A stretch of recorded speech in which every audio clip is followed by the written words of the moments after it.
Man, Heavensward was awesome, but I could sure use a break from the MSQ. It's time for an MSQ vacation. Come on, Bailey.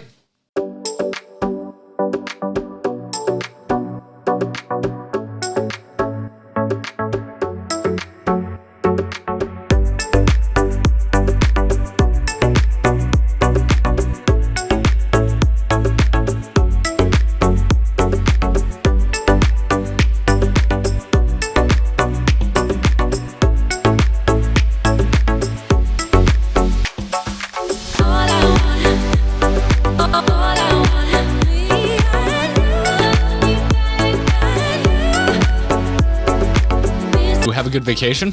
I had a lovely vacation. We've been ready to step into Stormblood for about a month now. So, folks watching at home, you might be sitting there thinking to yourself, what is the holdup with these a-holes? Well, we wanted to take a little MSQ vacation and go experience some of these other major pieces of content that the free trial has to offer. So, these are the 3 things we think you should do in Heavensward before starting Stormblood. By the way, it's worth noting that we did all of these on minimum eye level and blind, so we may not know mechanics, but we did it on a harder difficulty. Which means we're going to start off talking about Alexander Raid. Everything we're going to talk about today was suggested by comments below, by folks hanging out in our streams, and even some folks following us on Twitter.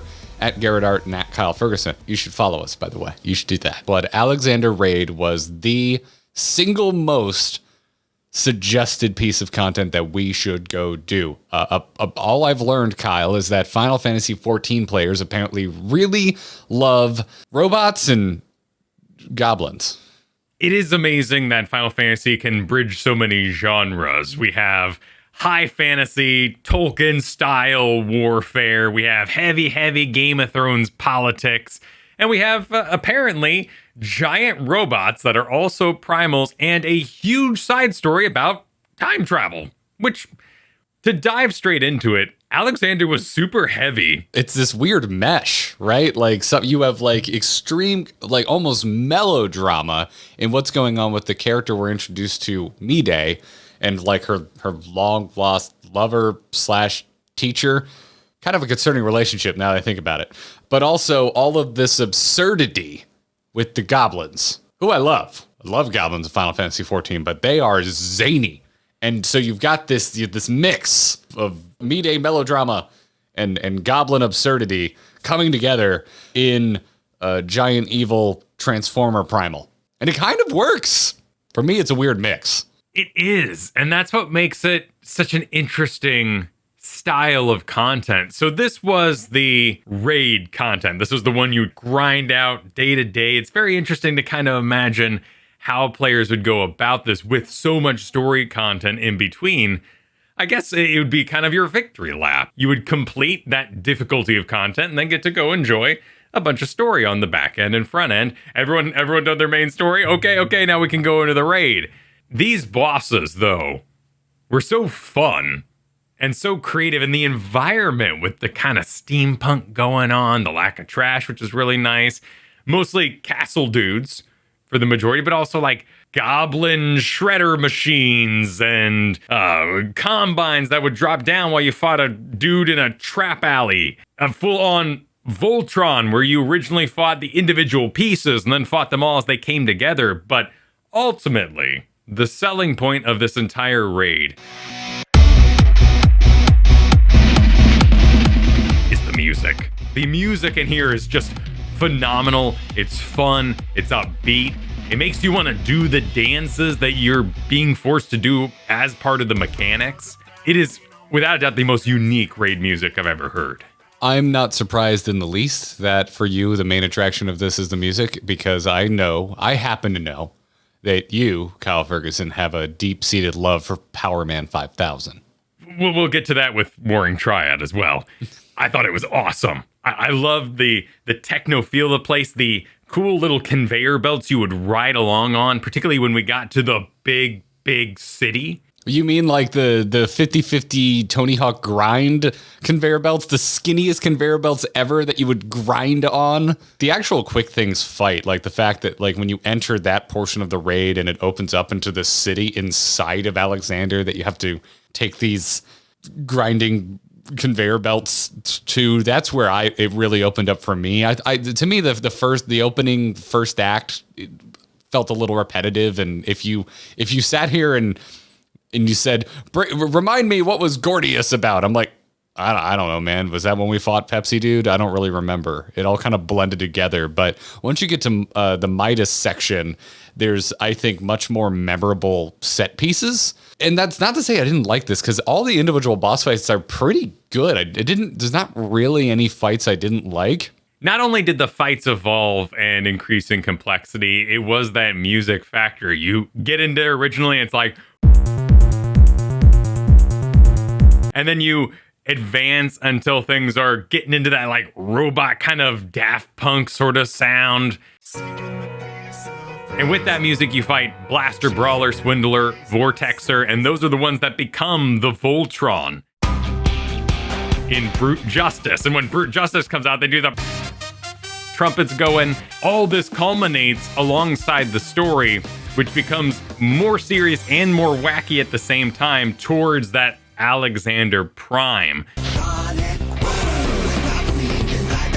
which is the big reveal of the time travel element going on here with the cat and the goblin book. It's very Back to the Future 2, kind of the, what was that, the score book that the almanac, the sports almanac. Yeah, it's a major Back to the Future reference for sure. But they also loop in like Timeline. I don't know if that was I just like Timeline. I think it's a fun movie where the couple ended up getting together in the past and leaving an artifact for future. Like, I just think that's adorable. I've never heard of this movie. I'm so sorry.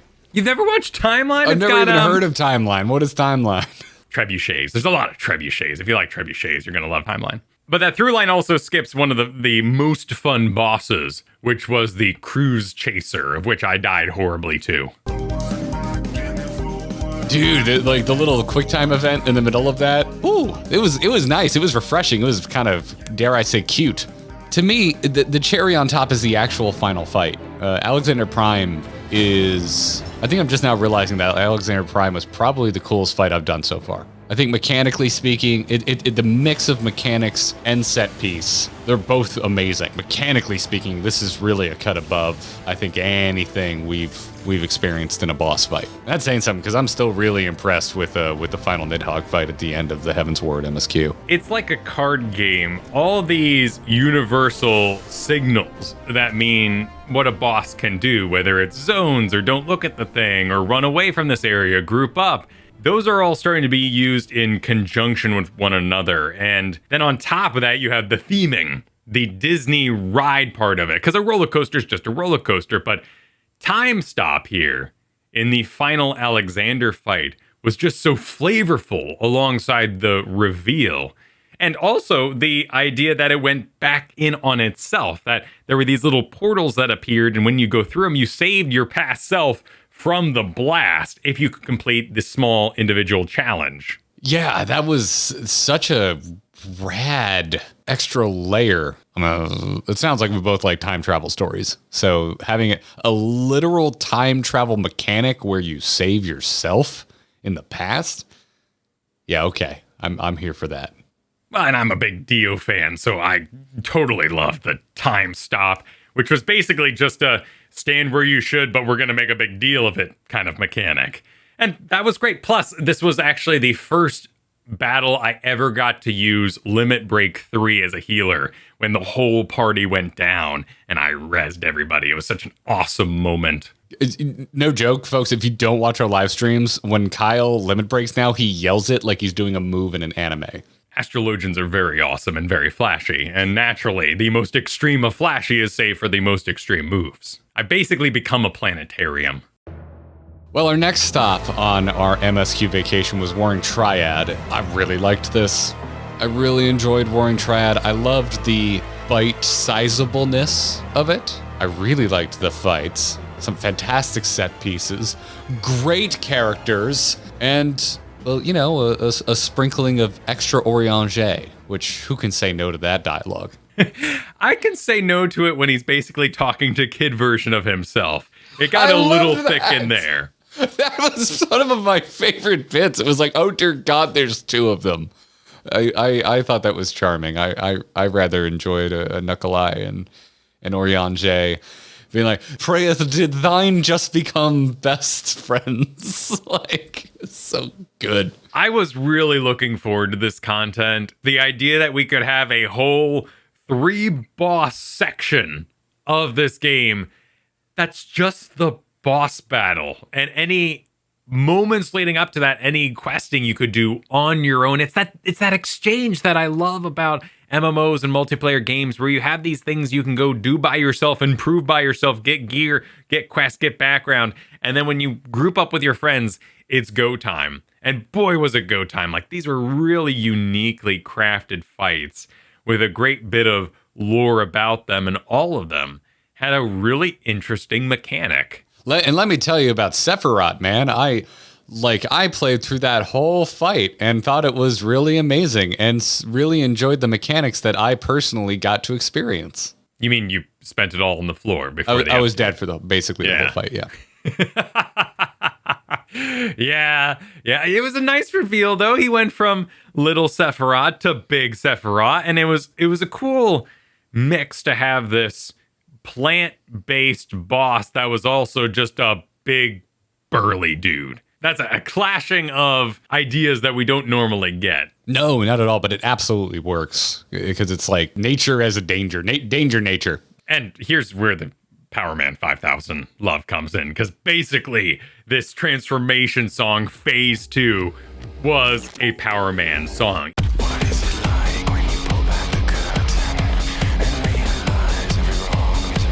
This song was heard by the Power Man, who accused Final Fantasy XIV of ripping him off in a Facebook post. Oh, I was unaware of this. Did it escalate to legal drama? Basically, the composer Soken said, "I've never heard of you, I've never heard your track, and this is inspired by industrial music, which you are part of the genre." I only ended up looking this up because I noticed the similarity, and I remember Power Man 5000 from Tony Hawk Pro Skater 2, which I thought was an awesome song when I was a teenager. Power Man 5000 dropped the accusations and instead promoted their upcoming tour at the time. Then we had Sophia the Goddess. I loved this fight. This was my favorite fight. The way that Final Fantasy XIV messes with unlevel terrain is really unique and it like really sets it apart for me. And this fight, it's all about it, right? It's literally you're fighting on scales. It was awesome. I don't think it has any connection to our undead boyfriend head, but I'm still not exactly sure why she's standing on a head for the whole thing. It doesn't really matter. The mechanic, the boss model, it all held up. I mean, I know Sephiroth is a reference to other Final Fantasy games, so I wouldn't be surprised if Sophia is as well. Yes, actually, in total, this is Final Fantasy VI, like to the pixel art. Oh, all three of them are. Yeah, these are reincarnations in 3D. Like, how exciting would that be had you gotten to witness this suddenly, or even heard the Warring Triad was coming out? Like, that would just be really cool. I know this is a huge noob moment as a Final Fantasy player. I've only played 10. I am shocked at how much resource there is to pull, and that seems absurd. There were 13 games before this. Of course, there's a rich world of lore, but it didn't really strike me getting into Final Fantasy 14 for the first time. They are anthological to a certain degree, and it's so you can do these callbacks and these references. We also had Zervan the Demon,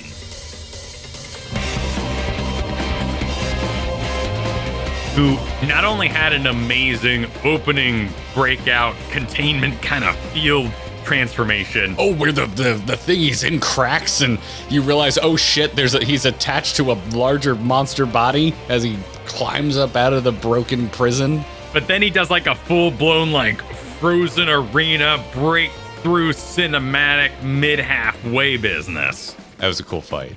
I still think Sophia's my favorite, but Zervan was great.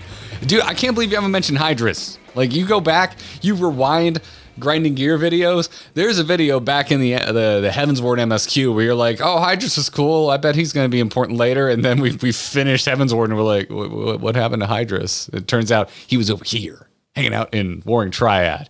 And he has a little like a redemptive arc. He's not just a heartless bad guy. Yeah. Hydrus was a bro. I'm gonna miss Hydrus a lot. I love these paladin types. Even if they go too far, it's always about the justice and what needs to be done.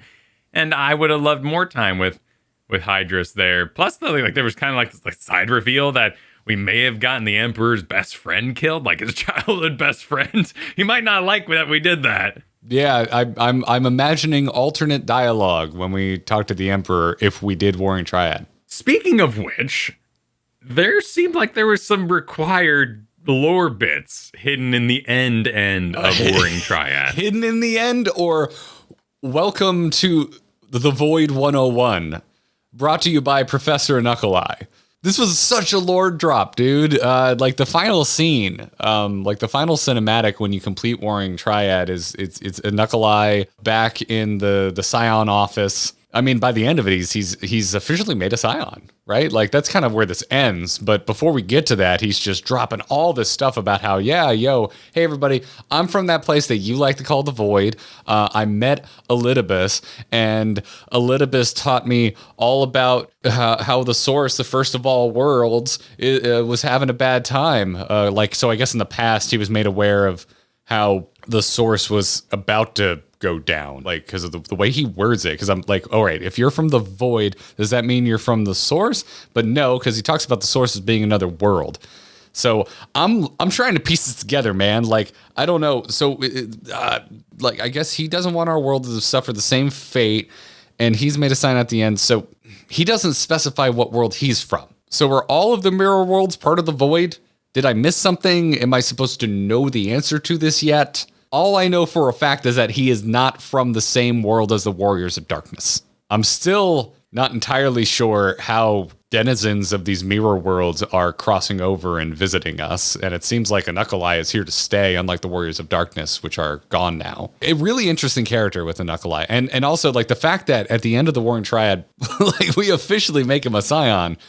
He's coming back, right? In my mind, there's no way a Knuckle-Eye isn't like a main character in a later expansion.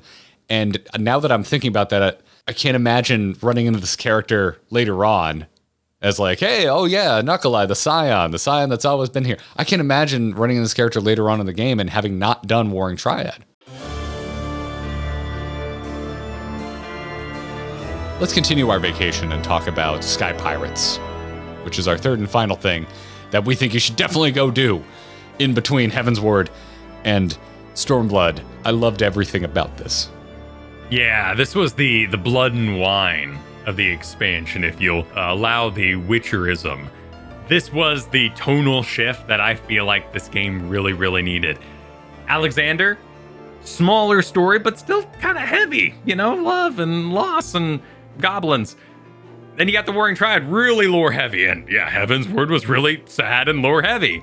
So Shadows of Mhach was just so fun. I loved Leofard. I love a good smile, wipe your nose adventure, let's do it, gumption. The Sky Pirates wanting to raid what is clearly like the most evilly Gigarian ship that appears on the horizon, and apparently appeared on the horizon for players before this Alliance raid came out, so there's all kind of theory crafting and excitement around that. Oh yeah. And funny enough, when we completed it, the Void Arc was flying around Sea of Clouds, so we finally got to see it. But it was after we completed the whole thing, and that's rad. I can't imagine seeing that floating out there. And also, like again, it's just like oh, and yeah, of course, Square's gonna make good on this. Like they're not just gonna throw something out there in the distance and it not be important later. Void Arc was great. Weeping City of Mhach was great. Dunscaith was great. The characters were good. It was just such a wonderful swashbuckling adventure. I can't get over how many like wildly different places we went to and visited, and how at the same time the story felt cohesive. Because you're right, we go from straight an H.R. Geiger nightmare to more grounded, at least the beginning, but then you look out in the distance and you're like, that's a massive pyramid. And then, yeah, we go to this like very kind of clean, almost Destiny-esque looking pyramid. And then we go to ruins, but it also, like the ruins, Dunscaith also has this weird, almost like pseudo Harry Potter Diagon Alley feel to it. Like it's a little more whimsical. Which transforms into like full-blown Alice in Wonderland. Yeah. Yeah, like you really go on an adventure in Sky Pirates and experiencing it all in order, minimum eye level with a full pre-made group. If fighting Alexander Prime was my favorite fight, I think Sky Pirates is my favorite thing I've done, period. The whole package so far in Final Fantasy XIV. There were some really cool boss battles. And while Alexander mechanically stole the show and built a language that eventually climaxed in Alexander Prime, it was just the cornucopia here, like the sheer amount of diversity across these bosses. I mean, we fought like crazy plant beasts and sky manta rays and some sort of like two snakes mixed with a Medusa with a butt in the air. And all that like transforms back into like spider ladies as you get into Weeping City. And perhaps one of my favorite bosses just for like sheer what the hell was Ozma, where you fight an orb, like an orb, and you have to watch its shape for the signal for what your next mechanic's going to be. And that's something I'm noticing more and more with Final Fantasy XIV are these graphical tells from the bosses before the ability happens. And you usually still get like a ground effect showing you that an ability is about to happen, but sometimes you're really quick and you think, how the hell was I ever supposed to get out of that in time? And then you realize, no, there is a big gestural tell from the boss before that event goes off. And you're absolutely right. Ozma, I think, is like the perfect example of this because it's actually like model wise, it's very simple. It is an orb. But the way that like the set piece around it is very well designed and adds to a lot of visual intrigue, but the way that it morphs its shape and that's now giving you information about what you're going to need to look out for next. It's really cool. It's really good mechanical design that I really respect and I had a good time with. The ridiculousness of the boss doesn't detract from the fun of it. Like the final boss of the Weeping City was Calofistiri, maybe, if that's said right. And you had to like deal with her hair and watch her hair blades to see which side of the boss you had to stand on. And all of her lines were about how beautiful she was. And those were your tells for some of those attacks. And hey, big news, everybody. At the end of the Weeping City, Snake Shoes showed up. We finally solved our big mystery when it came to Amdapor Keep. Well, it's Vertiad, and this is a character I have been made aware, like, it definitely hails from other Final Fantasies and has its own like kind of like sub fan group just for Vertiad, which like I don't quite get it. I don't like silly shoes, so Vertiad's not my favorite like model in the game. I think Diabolos looks way cooler, personally. I love that creepy demon face with the lips torn back. I think this was our first big experience with the Void Scent if you don't play Black Mage. And there might be some other classes and side quests I'm not aware of, but this got kind of in the thick of that. Oh, and speaking of Diabolos, the kind of Ganondorf tug-of-war battle the portal at the same time you're shooting a laser and kind of doing the dueling lasers DBZ thing. That was sweet. It was incredible, dude. I thank you for reminding me of that. That was like, it was so freaking epic. As someone who previously wrote off Final Fantasy XIV as like, I don't want to play that anime MMO. When it goes full anime, I sure do love it. Like, I sure Lean do enjoy into it when this game goes full anime. Oh, damn. Oh, yeah. My only real critique of the whole raid was we did a cat again. And he was really weird looking, particularly when we zoomed in a little too close. That cat was super odd. Oh, he's fine. What do you know? Like kites? I liked cats. Kites. The model did creep me out a little bit. The proportions are extremely exaggerated. This was something I was not prepared for. I mean, this was a full jug or like the dumping bucket of lore. He was just going. about ancient civilizations. Maybe I'll get there someday. Maybe I'll look back on everything he had to say fondly, but right now it was just over my head. It was a little bit. I will say my big takeaway is the Mhach are cool as hell, and I hope they threaten us again because I want to fight more Mhach shit. That stuff was awesome and dark and creepy. And again, it's like, I know we talk about how there's so many different styles in Final Fantasy XIV, but I think, like, again, going back to Void Ark and the Geigerism of it all, it shouldn't work. It shouldn't fit in how Final Fantasy XIV looks. And also, too, it's like blowing my mind thinking about the fact that this was part of Heavensward's content, because I think of Heavensward and I think of this really strongly and well executed classical fantasy, this like the gothic flying buttresses of Ishgard, and we're knights fighting dragons at the end of the day, and it couldn't be more beautifully classical fantasy. And yet we also have a ship straight out of Alien, and it shouldn't work, but it does. And that's where I'm getting impressed. I can't wait to go back and revisit some of this stuff when, like, that updated lighting system that they talked about comes in. You know, some of this, it's a little flat, and the repeating textures, yeah, it's maybe not the most amazing looking thing you've ever laid eyes upon in a video game, but it's still very impressive that it feels cohesive. That, again, it's like this story and all of the different locales that you visit. It's great. It works. By the end of it, I understand everything we just went on and why we went on that adventure, and how we've kind of grown and helped the world as a result of all of it. It really impressed me. Can't tell. 10 out of 10 would Sky Pirate again. I really hope there's a huge, like, Omega 4 relay kind of moment, the end of old classical BioWare, where all these pieces of bonus content come together and we get the good ending.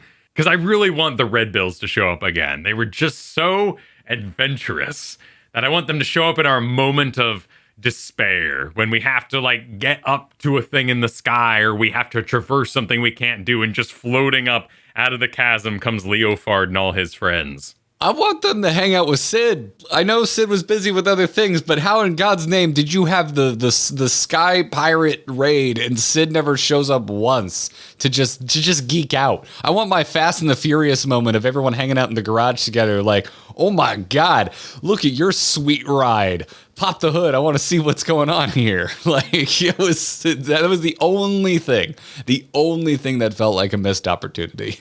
Now, I was impressed because there's a lot of continuity here. Like, Sid is busy with Alexander, and all the characters, as these are released in the patch content, are taking into account where they are in the world. Like, we don't see at that current patch content who is in the main storyline, because you would go interact with them at the same part of the other world. They're not teleporting about, which I guess you can do in the world, so they could teleport if they really wanted to, but it kind of keeps that continuity going. So yes, Sid was sadly busy, but I think he would have had a way better time over here. Yeah. I don't think it's bad that he wasn't there. I just want him to be, because it seems like the type of adventure that Sid would love. I just want my boy Sid to have a good time. It sounds like we agree. Is Sky Pirates our number one recommendation? I think it's just a blast. I think it's so much fun. And with the size of the raid that you would participate in, it's not like you really have to know the mechanics. You can kind of get lost in the field, as it were, with someone to cover your butt.